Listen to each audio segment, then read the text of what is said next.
We've come to the holy city of Jerusalem. Piers. Look at the gold, the shining gold on top of the... Wow. Yeah, that's the Garden of Gethsemane surrounding it. All those cypress trees. That's actually mind-blowing.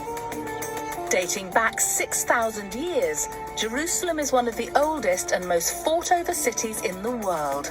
Today, it's still a place of pilgrimage, where Muslims, Jews and Christians come to worship at sites connected with the very foundation of their faith.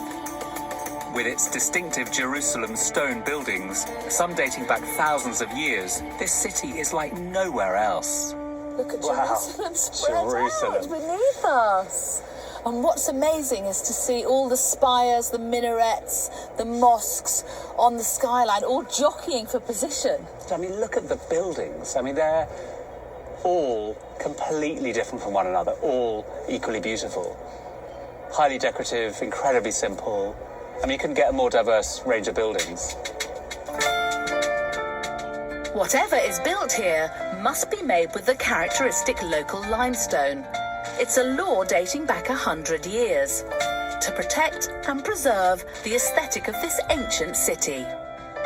The owners of our next house found a place to build in one of Jerusalem's most desirable neighbourhoods, and then bravely gave their architects carte blanche with the design.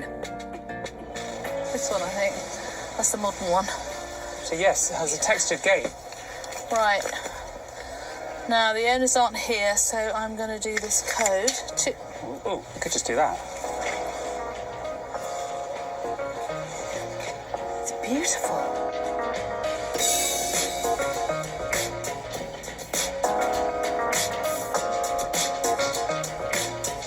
The architects have built a 4-bedroom family home that certainly showcases that Jerusalem stone.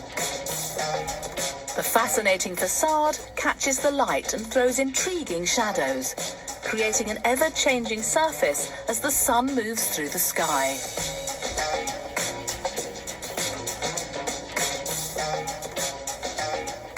Stone gets more interesting the closer you get. That's the test of a good building in a way. The closer you get, it gets more interesting.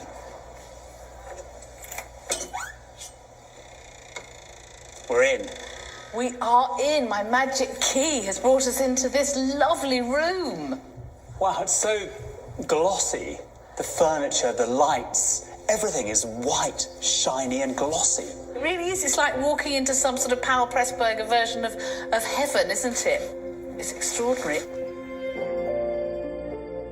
The highly polished floors and surfaces contrast perfectly with the rough, textured exterior. And they also reflect it, bringing the outside in. And just when you think the outside can't get any closer... Look, Piers, this is clearly what it's all about. It's all about the rock. It's all about the rock.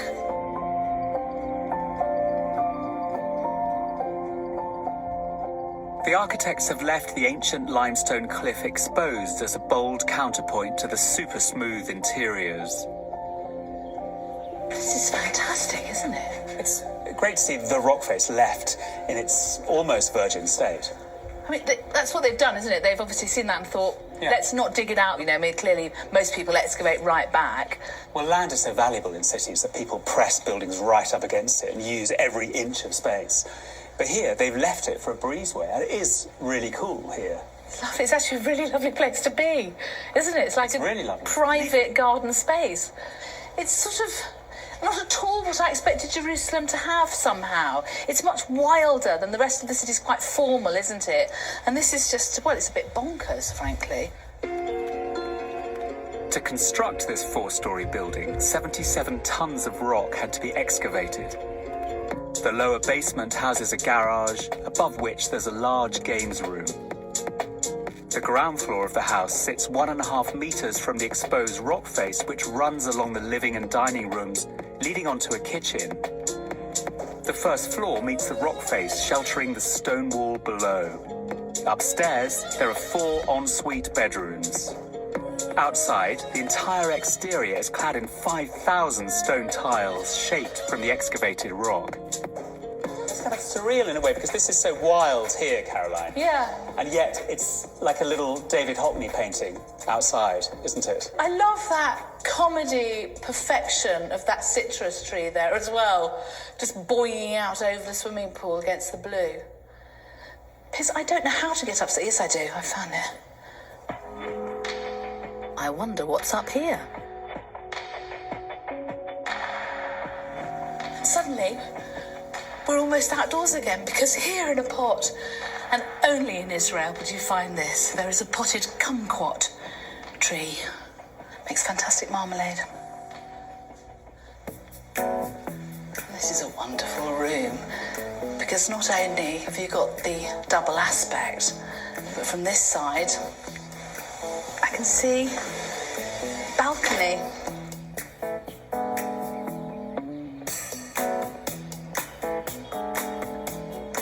And here it is, the real star of the show, the city of Jerusalem.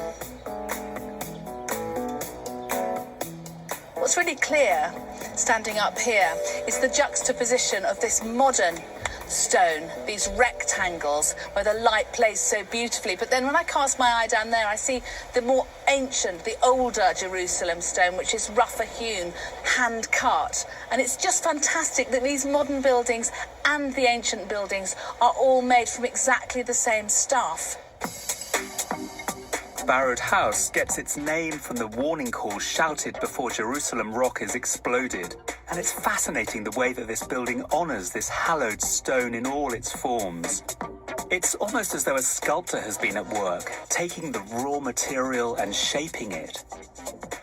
Typically, material is always subservient to form and space, so the thing that you remember is never the material. But this house inverts that, and it's the material that I read much more strongly than anything else. Having said that, the spaces here are pretty good too. Working out the dimensions of this house was a mathematical challenge. The architects designed the building around multiples of the 53 by 25 centimetre stone blocks in order that none were cut. The result is a perfectly resolved geometric puzzle. The architects behind this almost Rubik's Cube of a house are husband and wife Paritsky and Leani. So when you were here 9 years ago and you walked around, did you know immediately how you wanted to treat the rock? Yes, the impression that we received when we arrived here was very strong because this raw rock was very beautiful and the presence, it's very important, especially in a symbolic way for this city. The big idea about the rock face, keeping it and then using stone with a deep relief, how did you present that to your client? The owners are religious, so there was a nice dialogue with us that we don't know many of the rules, but for example, that we couldn't use paintings, and that's why we said that, the main painting of the house will be really this pattern or this rock. That's incredibly interesting. I mean, they have no art, is that right? No, they're not allowed to put Not art. allowed.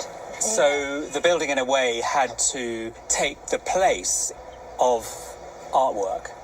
In a way, you're right. It's like an installation, in a way. This impressive facade might be an architect's flight of fancy, but this is a practical family home. A generous courtyard with a pool favours outdoor living. And inside, the use of glass for the walls creates a sense of space, which remains cool thanks to that rocky breezeway. Upstairs, the teenagers' bedrooms can be accessed separately, allowing them independence and their parents some peace and quiet.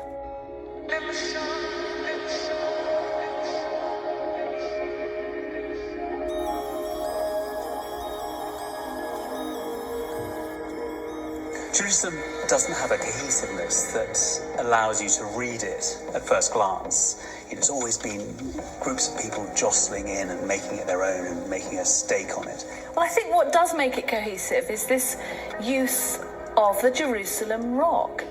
And I think that's one of the most spellbinding things about the place. And of course, it's true of this house as well. It is the rock that gives it